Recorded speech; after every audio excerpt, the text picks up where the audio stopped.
I'm 3 days into my pain recovery reboot, and I've discovered mindful movement is about reconnecting with ourselves in forgotten ways. I know, movement might make you want to skip this video faster than a cat avoiding bath time, but this isn't your typical just move more lecture. If you're finding value in this journey, please like and subscribe. It helps others find these resources when they need them most.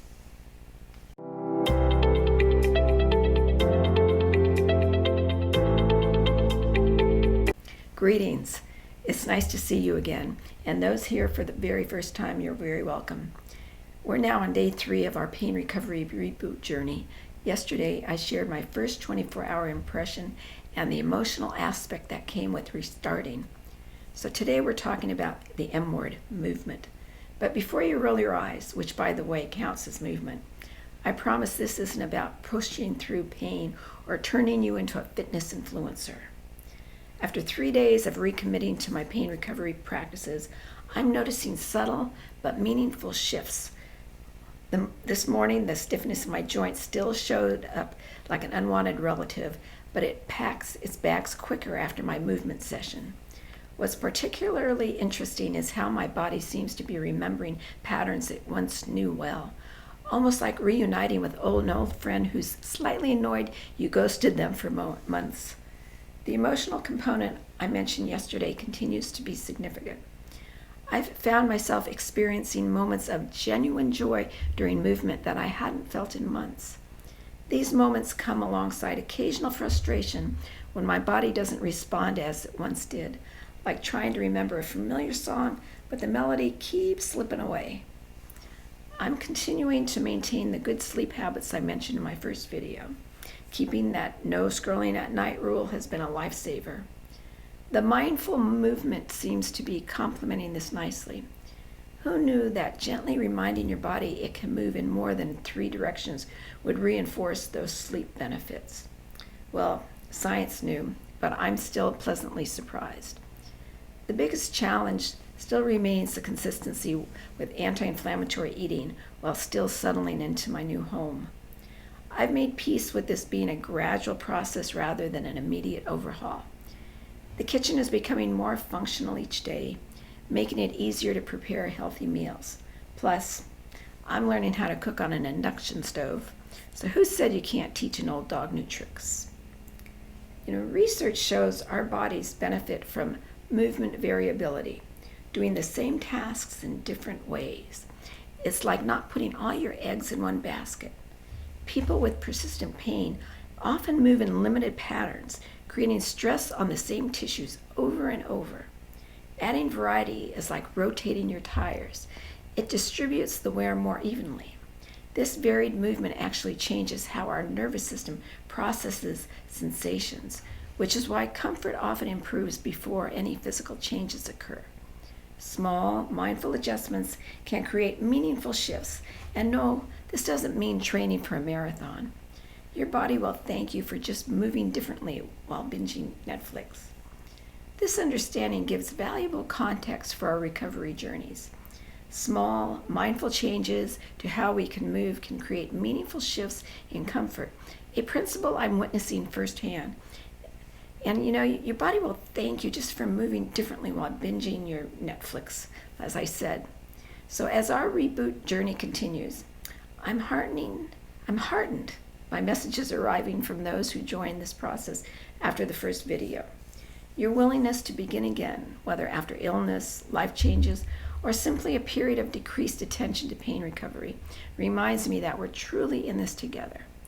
Misery loves company, but recovery creates community. From conversations with participants in the unwinding pain community, I've learned that the first week of restarting practices is often the most challenging emotionally.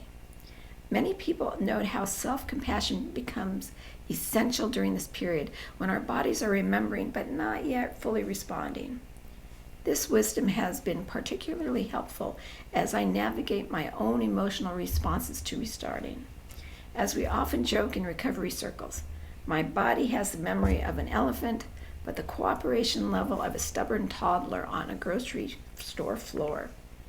I've added yesterday's video and today's video to the new Reboot playlist on the channel, and this growing resource will serve as a reference point for anyone needing to restart their pain recovery journey. As this series develops, I'm looking forward to your comments and experiences to help create a valuable roadmap for others on similar paths.